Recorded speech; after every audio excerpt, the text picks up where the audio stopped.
London, 1858. Imagine a smell so bad it stops a city. Not just any city, but the biggest city in the world. That was the Great Stink. The summer heat baked the River Thames, filling the air with a terrible stench. People covered their faces, Parliament couldn't meet, and the city was in crisis. The smell wasn't just unpleasant, it was dangerous. It was a potent mix of human waste, rotting food, and factory discharge. All of this flowed directly into the Thames, which was London's main source of drinking water. The Great Stink was a stark reminder of the city's failing sanitation system. Something had to change. This event forced London and the world to confront the issue of urban sanitation. The Great Stink became a turning point, leading to the creation of a modern sewage system. It was a victory for public health and a lesson learned the hard way.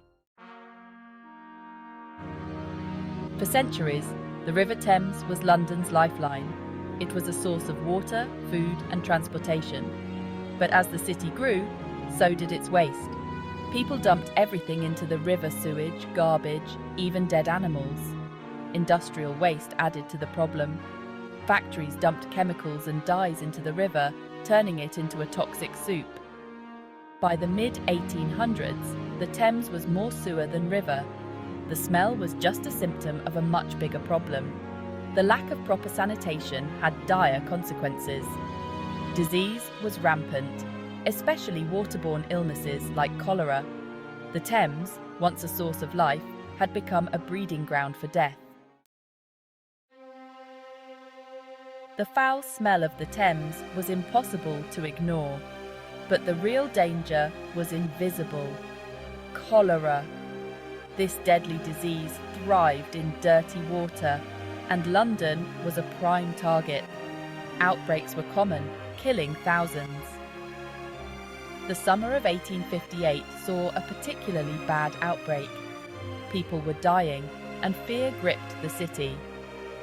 The government, finally recognizing the urgency, was forced to act. The Great Stink had become a public health emergency. The crisis highlighted the desperate need for change. London's outdated sanitation system was clearly inadequate. The city needed a modern solution to deal with its waste problem. Section 4. A system for sanitation. Faced with a public health crisis, the government commissioned engineer Joseph Bazalgette to design a new sewage system. His ambitious plan involved intercepting sewage and diverting it away from the city. Bazalgette's system was a marvel of Victorian engineering.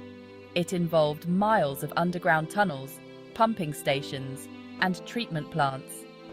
The project was massive and expensive, but it was essential. Construction began in 1859 and took over 6 years to complete. It was a monumental undertaking that transformed London. The new sewage system dramatically improved public health and cleaned up the Thames. Section 5. A legacy of cleanliness.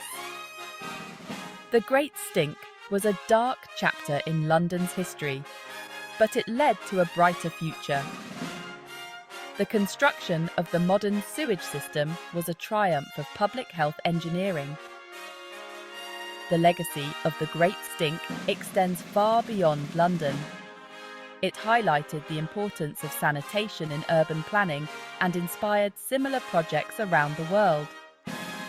Today, we take clean water and sanitation for granted, but it was a hard-won victory. The story of the Great Stink is a reminder that progress is often driven by crisis. It's a testament to human ingenuity and the importance of investing in public health.